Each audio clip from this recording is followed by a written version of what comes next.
Hello, everyone, and welcome to the Did You Know You Can for September. Today, we are going to talk about game-changing ways to use the FMG content library. So we have Susan Theder, our Chief Marketing Officer, here with us to kick us off. Hi, everyone. I'm going to share my screen here. And here we go. Excellent. I think we'll also just start by reminding everybody that we will definitely be sending out a recording of this meeting, which always seems to be a question. So we'll get that out in the next day or two. And you can use the chat feature to ask us any questions. We'll try to be glancing over, and whoever's not talking, we'll try to make sure we get to as many questions as possible. We were thrilled at the response that we've had for this webinar. I think at last count, it was something close to 700 advisors had signed up for this, which is, I think, a record. Is it? This was our record-breaking one. So feeling a little pressure here.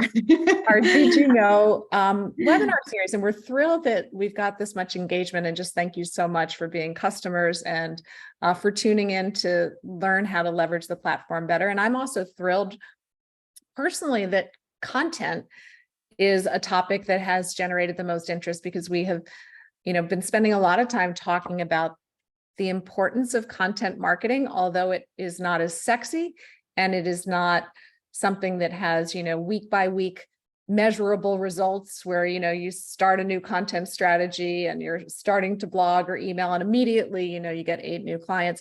It is a long game, but it is the best way to grow your business and to engage with customers and get more referrals. So we put together just a rough outline, and this is, I could talk to each of you and come up with a different set of goals based on your specific goals, your specific niches, whatever it might be, but in a very general sense, also thinking about a reasonable goal. This is what we came up with. So for social media, 2 to 4 articles that you're sharing from the media. So things that you've read that you found interesting. 2 to 4 financial topics. So where you're sharing and imparting wisdom and your expertise about a particular financial topic. And 2 to 4 non-financial posts, probably more on the, 2 end. And this is per month, where you're weaving in something about your something about yourself, something that's personal, but yet, connects to your professional personality and the way you do business. Then we would recommend doing 2 to 4 emails. So that could be as much as 1 a week. Sometimes every other week would work as well. Based on YChart's research, most of you are not doing that.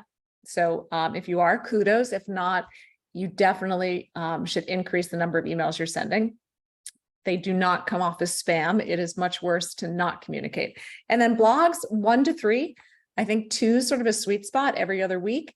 And then, of course, dripping in surprise and delight, cards and other gestures that you can do that I think are really the referable moments where people will recommend you and think to talk about you to others. So with that in mind, what we're going to do is we are going to show you how to best leverage the content library of FMG to accomplish these goals very easily. So we're going to start by showing you a couple slides that represent our mobile app. So I am going to, Amy, maybe you can type a question in the Q&A. I'd love to know how many people, yes or no, you have the FMG mobile app. And while Amy's doing that, I'm going to take you through some screenshots. So one of the best ways to leverage the mobile app is to go in and click on the bottom center, essentially, where it says headlines. This will bring up all the main headlines for the week, and it's always changing. You can see that what came up when we searched just this morning is what happens if the government shuts down, something that I think all of us are aware of and paying attention to. So you choose that article, you read it. This is from Fast Company. You said, this is something I want to share. And you either decide that you want to write the text, the caption for, you want to write it yourself, or we've implemented a ChatGPT version so that on the mobile app, if you click play again, look closely, what you'll see is write text for me. You click on that. And in the mobile app, it is automatically writing a caption for you based on best practices, really trained by Samantha, myself, and many others about what we believe are the best practices for social media, particularly for LinkedIn, to maximize the algorithm and your reach, but to make it really easy for you to share an article while summarizing it, providing your opinion, asking questions. And then, of course, you could edit it. So one more time, Amy, if you play this, you see how the caption is written, but then you can edit any part of that, or you could click at the top after it's written and ask it to try again. But if you read this, it's really pretty good. Actually, I think it's great. So that is one really powerful way to use our mobile app. On the next slide, you'll see another really great feature on the mobile app is that it will alert you anytime we've added new and timely content to the library. So this is a picture of Amy's phone this morning, and we just have uploaded a piece of content that is titled Warren Buffett Says. So she could just, swipe on that. It would take her into the mobile app and she could see that content and she could share it through email or social. Great way. You don't even have to think about it. We're going to prompt you when we've uploaded something new and timely, and you can easily send it out. So if you don't already have the mobile app, just, take a picture of this QR code, and we'd highly recommend that you download it, both for the ability to share articles and use the ChatGPT feature, but also to get the alerts when we've added something new and timely. Amy, any questions thus far that we should hit on? Let's see. So I think it's FMG. We do have a lot of app users in here, so that's great. I absolutely love that it pops up on the home screen when new things are in there. You can also see your whole schedule as well. Yeah, if you have any trouble accessing the app, you can just email us after the event, and we will help you with that. So that is really cool. So as I mentioned, the new and timely article pops up. So we're going to segue into our social. If you are not on the desk, if you're not on the mobile app, now we're going to show you all the ways to leverage the desktop version of FMG. You saw the social, how easy it was to post on social within the app. Here, if we come in here and we go to social posts, we want to post on social media. I can go use article from curator. That's where our outside media related articles are published by other people. This is curating content that is published in media outlets. See, I searched by government. What happens if the government shuts down? So the same article I was showing you on that slide, this is within the desktop. I choose select, and then I'm going to want to add an image. Well, I'll write a post. So the one difference between the mobile app and the desktop when you're sharing articles is right now the ChatGPT feature is just available in the mobile app. We will be bringing it to the desktop, but right now that's in the mobile app. So in the desktop, you find that same article and you write your own caption. And then we're going to want to upload a thumbnail image. So we're going to go to upload image. I love Unsplash, which is licensed, free and clear photography that you can use. So yeah, that's a good one, Amy. So we'll pick that one. We'll upload it. On the left, you're doing your editing. You can see, make your edits there. And then on the right, you're seeing exactly what it'll look like when you post it. I would probably, you don't have to do this, Amy, but you would probably want to add some hashtags and maybe tag some people that would be interested. And then you're going to schedule the post. So 2 examples of posting articles. Remember, the goal we said was 2 to 4 of these. These are relatively easy ways to post on social. You are either using your app to find headlines and using ChatGPT to give you the first draft, or from your desktop, you're going in and using an article from Curator and either using their thumbnail or adding an image from Unsplash. Awesome.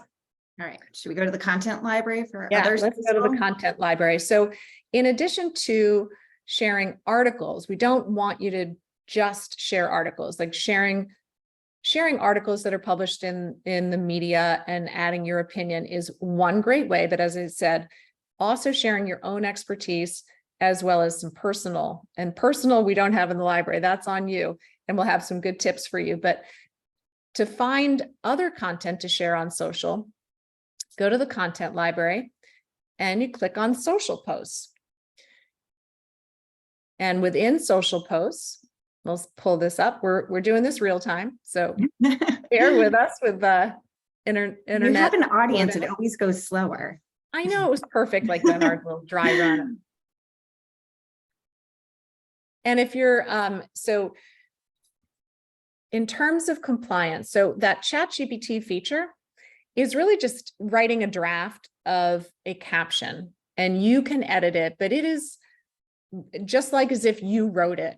And what will happen is when you go to post that, it will route through your compliance department no differently than if you had written the whole thing. And at least all the compliance teams that we've spoken to, it's not necessarily that they look at it just like content that's coming in. Does it, meet our requirements? Out it goes.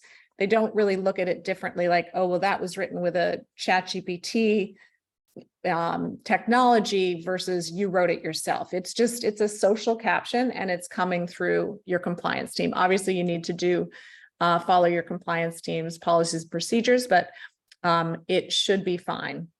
So now we're in social media. Now we're in social posts within the library, and you'll see we have a couple different authors.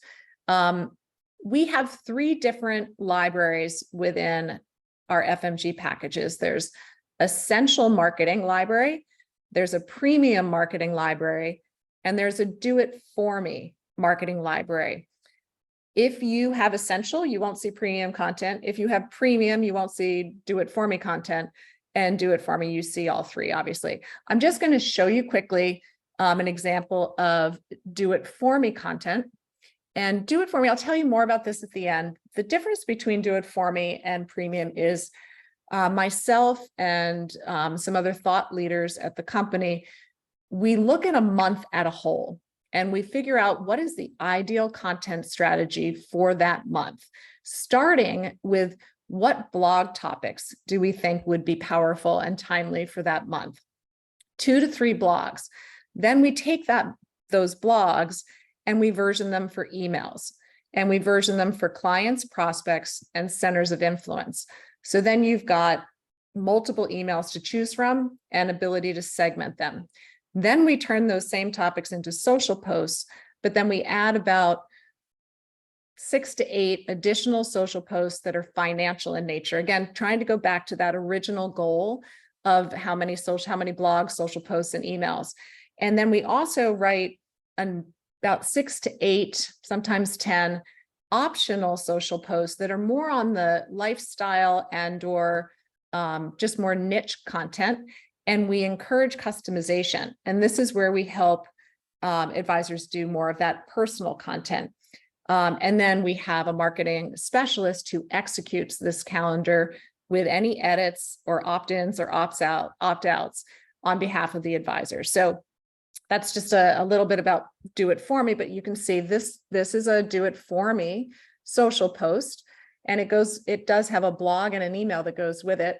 And it's talking about the changes that will occur once the Jobs Act is sunsetted. And there's some major changes here actually for Do It For Me.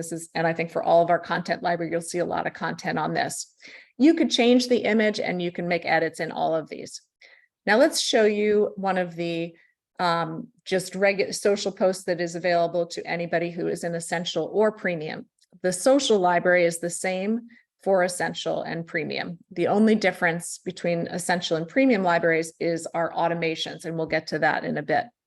So we go back to social posts, we'll pull it up, and let's use one of the other social posts that's available to all customers. And Just got a little delay here because it's loading. And a quick question I'm seeing at the bottom is that if you personalize and edit anything in the library, first of all, we totally encourage that, because if you take 2 seconds to just add your voice or change the first sentence or the last sentence, it will perform better than if you don't. And all that happens is as soon as you've hit that edit button, your edits and that post are routing through compliance. We have workflows with your compliance teams. So we encourage you to do edits. The edits route through compliance, compliance approves it, and then out it goes. And that's the case for whether it's email, social, blog, or web, across all, which is one of the big benefits of the platform.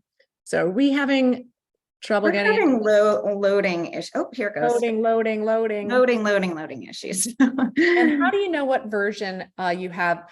When you first signed up, and we have changed the names of the packages, but if you have automations, meaning you can send out a recurring set and forget monthly market insights video, and we'll show you that one. You see this over here. Yes. If you see that automated marketing, you have premium. If you don't see that automated marketing, you have essential. And those that are in Do It For Me, I think know they are in Do It For Me. So let's use that. Oh, I love that. Let's use the August inflation one. This is something available to all of our customers. And you can see, here's the info. If you go browse up just a little, I'll read just the top part. Here's the inflation breakdown for August 2023. And nice use of emojis and a summary of the inflation situation in August. So this is one that you could use. You could schedule the post, and to somebody's question, if you wanted to edit it, you would just make your edits right there on the left. You could change the image by uploading an image, as we mentioned before, and going to Unsplash, and then you can schedule the post either to go out ASAP or in the future. If you have edited it, it is going to run through compliance. Excellent. All right. So move on to emails. Yeah, from here, let's go through email. And does changing the image change the URL? No, so this one over here was pulled in by the article. I could change that image, but it will still pull up the article when you click on it. Yes. And you cannot get long script posts to work in X, which I'm tripping over saying X instead of Twitter, but Kimberly, good for you for getting the new brand right. I believe there is a longer form. You can pay X to do longer form, but if you have the non-paid version, I think it's still 244 characters, if I'm not mistaken. But most of the posts you're seeing here today are designed for LinkedIn primarily. There's been like a 40% increase in the number of posts on LinkedIn, and a decrease in that same number to Facebook. We are writing our posts in that way. 2 reasons. One, posts coming from your personal account will perform better.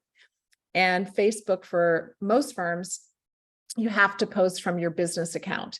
So there are definitely use cases where I've seen it work really well. But for most advisors, posting from your personal LinkedIn is probably going to be the most beneficial. Twitter, or X, as we know, really is a unique type of advisor and marketer, and frequency and short bits are really the most powerful, which doesn't lend itself as well to our library. So now that we've talked about social, let's talk about current events.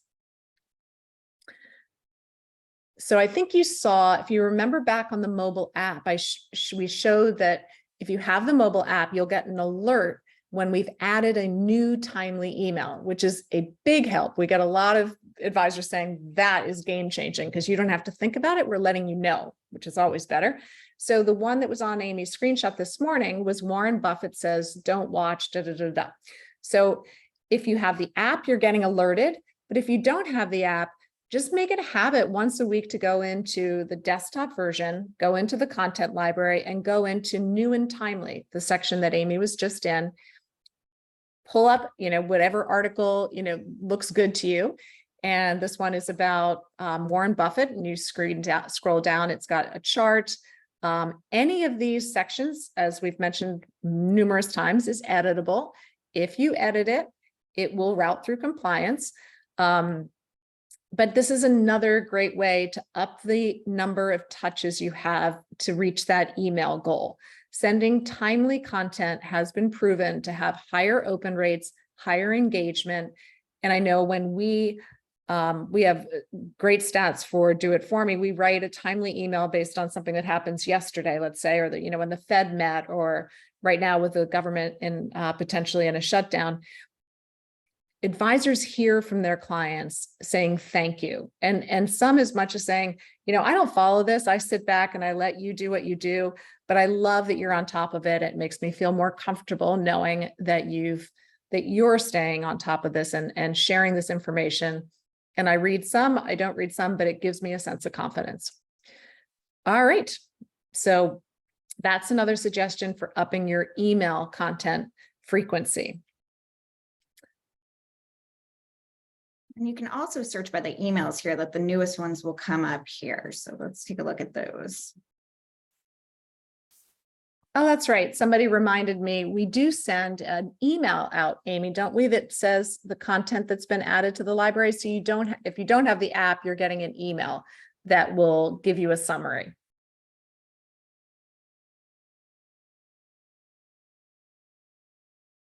Okay, Great. so yeah, why don't you take this one?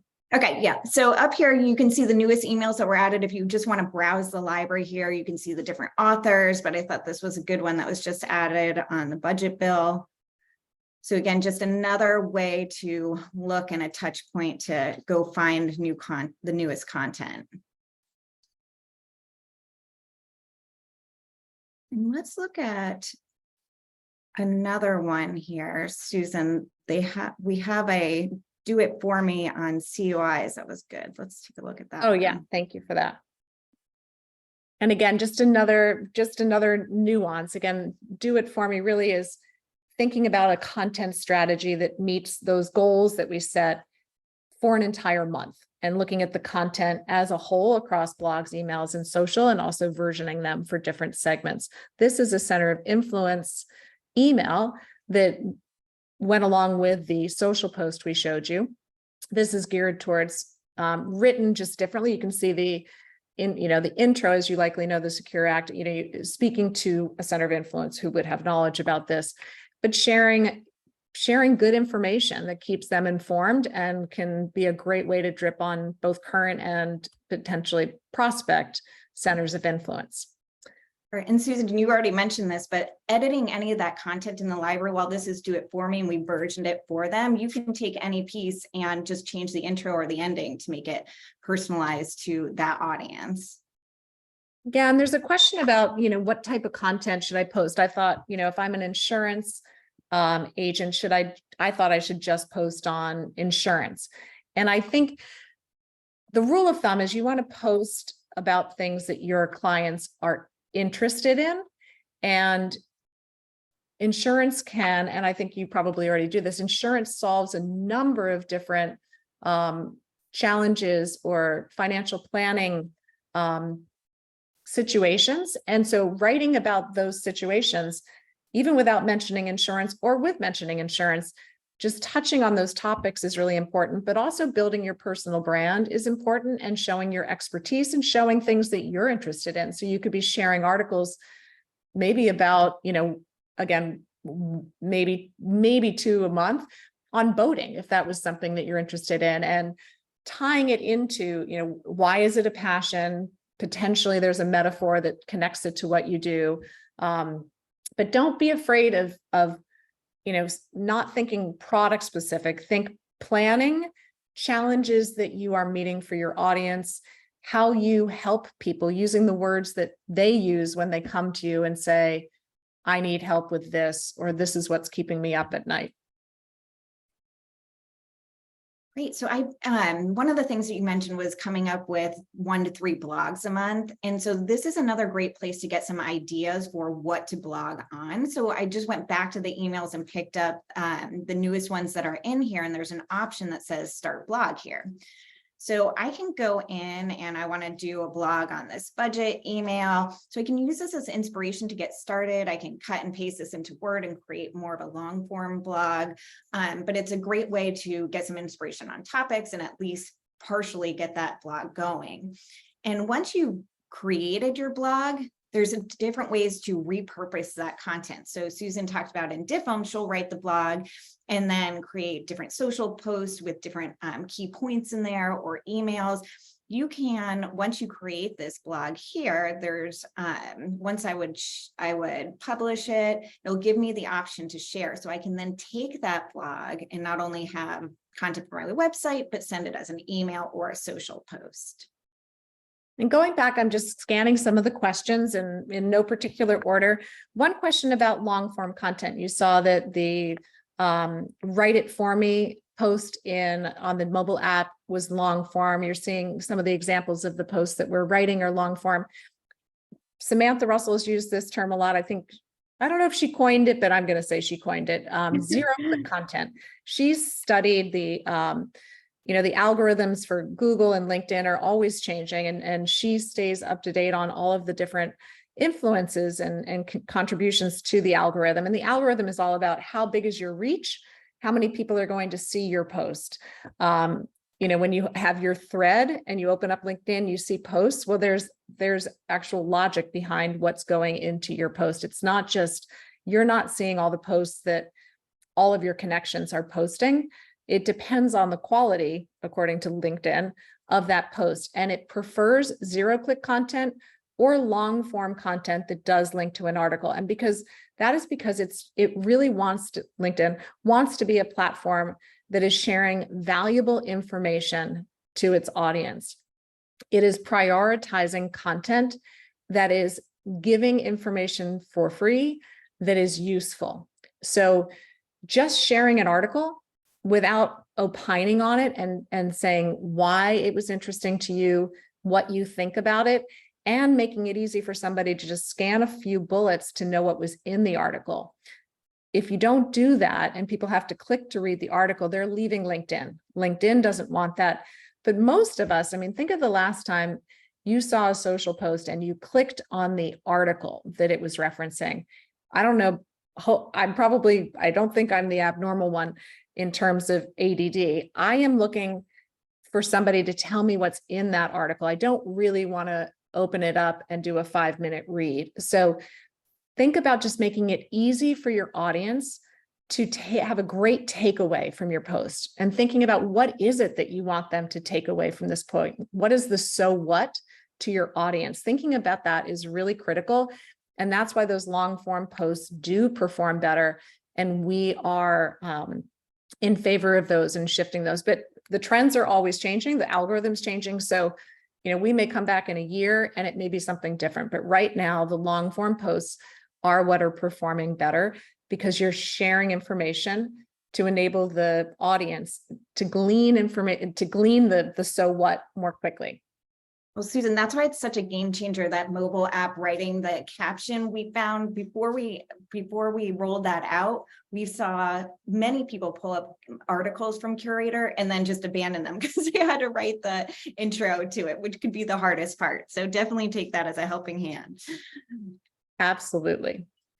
Another thing that you can use to help fill out your content calendar is this automated marketing. So if you're in premium or DIFM, this is a great way to have just some foundational things always going out.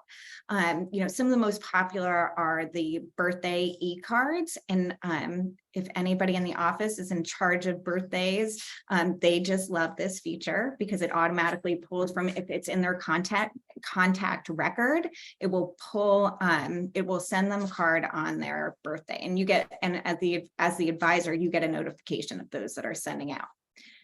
So that's one that's always on. Another one is this monthly market insights commentary and video. You can see I've configured it here. You can have it go to all contacts. And what's nice is it manages itself. So if you add someone to the system, they're just automatically going to get the next one. We can take a look at what one of those looks like. And so this comes out every month. So you can count that as one of your 2 to 4 emails Mhm. You can see there's a nice video there, and then it breaks down some of the articles. Okay, couple more questions. I'm going to just weave them in. One said, by scheduling a post out a couple days, does that help compliance? And my answer is not really. As soon as you hit post, which could be schedule or, post ASAP, it's routing to compliance. So adding 2 days isn't really going to change the compliance review. In fact, it may take, every firm has their own SLAs. It may take 2 days at a certain firm for the approval. But I would recommend, unless there's a real reason to send it out at a future date, I would recommend that you send the post ASAP and it will get approved ASAP. Adding time by scheduling it does not necessarily change, give compliance more time. You want it to just get in their queue and get approved and then post it, unless it is not a timely social post that you want to time with a holiday, let's say for next week, then you would want to put that date there. Not so much for compliance purposes. The other question is, do we have plans to add Instagram content? And the answer is yes. It is actually in there today in, I would say, beta format. So we have Instagram content. We will do another Did You Know on our Instagram content. If you want to check it out, this is available to everybody. You can go in. There are instructions on how to use it. It leverages Canva to enable you to create reels that we've created templates that you can personalize into reels that you can post.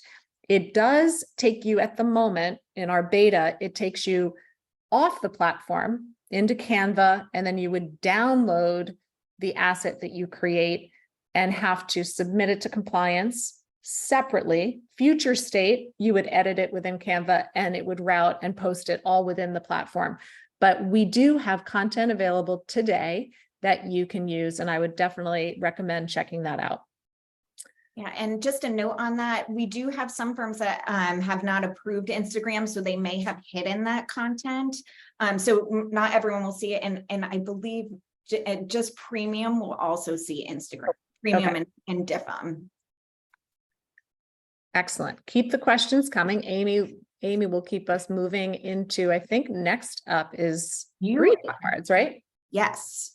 So let's Oh, and another question, which maybe we can get to, is the calendar. Somebody's saying, I'd love to see what's going out. Where can I see that? Okay, great. There's 2 places you can see that, and I'll show you that afterwards. So, So it hold is on, calendar, folks. We'll show that in just a sec. It is holiday season coming up, so it's time to start ordering your greeting cards. I love this feature. You can find holidays in here, but you can also find just things like a note card if you wanted to send a note, thank you cards, things like that. But I'm going to pull up a Thanksgiving card here and show you how that works. And they are $2.75 to send. You do get a little bit of a bulk discount. I have that pricing on the last one. So as you're ordering all your cards together, you will get that. I'm going to send to Henry, my golden retriever dog. And I just walk through here. I'm going to schedule this to go around Thanksgiving. And then this is really nice. So it comes in this handwriting font. So it does look really authentic as you send those, wishing your family the best and enjoy the holiday.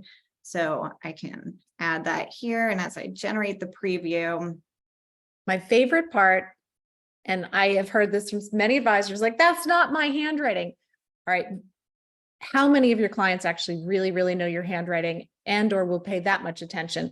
But the handwriting font, receiving a printed card with a handwriting font inside and on the address with a stamp is a wow in this day and age. It still is. And I know a lot of advisors take the time to do cards and, their team will sign it. They'll just write their name. And I've gotten that from various advisors that I've worked with. I hate to say that's not a wow. I mean, it's nice to get the card that you signed, but a little note goes a long way, even if it's printed. And of course, I would suggest if you have the time to handwrite cards to every one of your clients, do it. But if you don't, and you want to maybe segment and do, your top clients, you're going to handwrite it, do this for the others because it's still a wow. Couple questions I'm seeing in the Q&A. I'm trying to get to everything. To have the automations, including the birthday card, you need to have the premium package. If you don't see automations on your left nav, then contact us and we can talk through what it will, what an upgrade to premium would look like. And yes, if you have your contacts in and you do the birthday automation, it will do it every year. You never have to think about it unless you want to change. I mean, we recommend maybe going in and changing your message slightly each year, but the birthday card will change every year. In terms of algorithms and our content, back to why I suggest you edit it a little bit. If you think of our content as 80%, 90% there, and you make your own edits, that is going to help the algorithm because it's unique. Some other ones, we will be sending this out as a recording. I also got a question about what is the X in post, and that is a hashtag, and it allows people to search on trending topics. So I'll be honest, I use it, but I actually don't search on it very often. But a lot of times people will do it if they're having an event. And so they'll do a hashtag, some event, event name X. And that way, everybody that posts with that, at the event uses the hashtag, and it, can gain some momentum. And if you wanted to see all the posts from a particular event, you could search by that hashtag. All right. Sorry, Amy, let's go to the calendar that a lot of people were asking about. All right. Okay, so up here at the top of your dashboard, you'll see a marketing calendar, and you can go here and you can see anything that's, well, this is my test account, so a lot of things are in review, but you'd see anything that's and the in review. 250 does include card postage delivered, which is I don't think you can do that. Steal. That's a steal. Yes, no, I don't think that there's another place that's cheaper. So yes, your marketing calendar here will show you anything. And also if you have the mobile app, there's a calendar in there. So you can see anything that's scheduled to go, anything that's sent, or anything like that. And those so right at the top, we'll point to it. That is your marketing calendar, and that is in your app as well. And that shows you upcoming sends as emails and social. So hopefully that is helpful for those that are looking to understand what is coming. The other thing I did get a question on was, how can you update the from in your emails? Amy, can you talk about how you can, do they call service and get that white labeled? From in their email. Oh, so it doesn't have the long text. It's just their email. Yes. So calling customer service and updating, I think it's called your DNS. Yeah, I think they can help you walk through that. There's some technical things in that. So whoever in your office knows who has your DNS, and there's a couple records that they'll put in, they can take care of that for you. And Amy, can you go to the calendar where people are asking where the dates are? And this might be something that is on our roadmap because you have to click in to see. Is that not right? Let's see. Hold on. I think it's because, see, the dates are right here. Oh, there they are. Okay. They're in the middle. So they're in the middle. So a UI suggestion, since we all missed it, might be to have those left aligned. Yes. We will talk to the team. Excellent. All right. Anything else before we promise to try to keep these to 45 minutes and make sure that we get, give you some time back before your next meeting. Amy, I'll start sharing the screen, but if you want to scan the Q&A and just see if we missed any questions that we wanted to make sure we tried to answer. And again, we will be sending this out as a recording so you can share it with your teams and see if you missed anything, you'll be able to see it again. So I wanted to share, I'm going to share my screen. Sorry, you can see I am horrible at all my tabs that are open. Everybody teases me. I'll go into screen. There we go, slideshow. So to summarize, we covered a lot. I hope it wasn't too much. Tried to break it into 6 game-changing ways to create a content strategy. First, we shared approximate goals, thinking about social, email, blogs, and surprise and delight / greeting cards. So set your own goals based on, again, the niches you serve, the social platforms you use. Obviously, it will differ from each person, but you can use ours as a guideline. If you're comfortable, download the mobile app, it makes it easier to find headlines of articles that you might want to send out to meet that goal of sharing, a few articles a month that you're interested in. And if you like the AI feature giving you a first draft, I would call it a first draft. For some people, it's good enough as is, but think of it as a first draft. It's really powerful. And also getting those alerts on your phone to new content. If in either way, check out the new and timely content within the content calendar, either through the alert on your app or going into the desktop in a routine way to check the new and timely content collection to see if there's anything that's been added that interests you. Again, it could even be, oh, I like half that idea, and then you can leverage that content just to add whatever else you might want to. The other thing is that our emails are great starting points or even finishing points for a blog. So when you find a new and timely content or any content on any particular topic, if you see an email, it's going to have use as a blog. If you click on the use as the blog, as Amy showed you, you can either use it as is to share on your website, on your social, and through email, or copy and paste that into a Word document and use it as a start to make a longer form blog. It helps you get, halfway or 3/4 of the way done.